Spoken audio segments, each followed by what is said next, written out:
How do you think WKU has handled the housing problem? I think the university has done an amazing job with reacting to what we've had. Hilltopper Hall will no longer be here soon. We understand that. And it's a tragedy as far as what's going to happen to that building. But again, it's out of our control. So what do? Right? Students need a place to live on this campus, right? So we have Center Hall. And I think that's a testament to the university and the work that they've done to simply react to something that was out of our control. Again, clear communication and an action plan. What are we going to do about it? The university reacted. We got Center Hall. Ms. Kathleen LaRoche has reacted, and she's gotten to sit down meetings with us. We were actually working on a housing survey that we wanted to get out to students before winter break because it's something that is very important, and I believe that survey needs to go out because there are a lot of students around campus that are upset with the dorm hall situation right now. Maintenance as well. But again, to me, that's kind of out of their control because again, we don't have a lot of maintenance workers right now. They're working with what they can. They're doing what they can. And that goes back to the university. I believe the university has done a great job with reacting and working with the cards that they're dealt.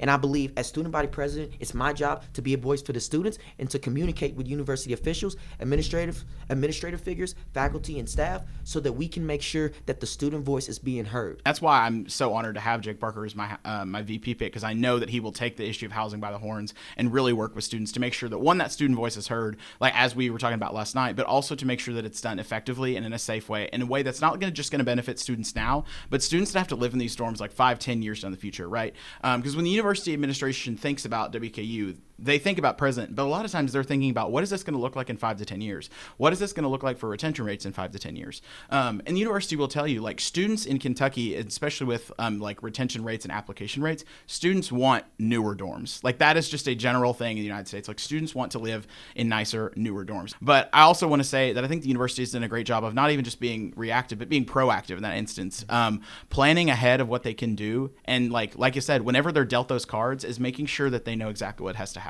I've been here quite a long time, and I've seen those issues come arise. I was here when the students got back from winter break and were told that they had to move out of Hilltopper Hall. I watched those students walk out, and obviously, that's what creates that friction point that Jake was mentioning, right? That's what creates that point for students where they're like, "This is hindering my experience as a Hilltopper."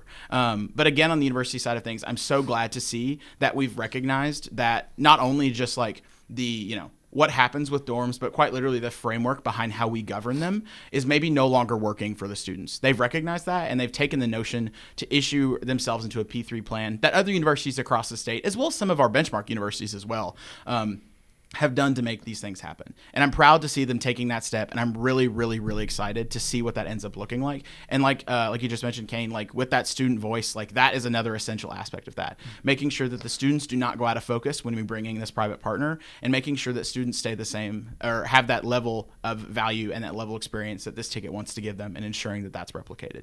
We said last night that the university administration is only here because the students choose to be here, and that is this ticket's first and foremost thought when it comes to everything, and that applies to housing all the same.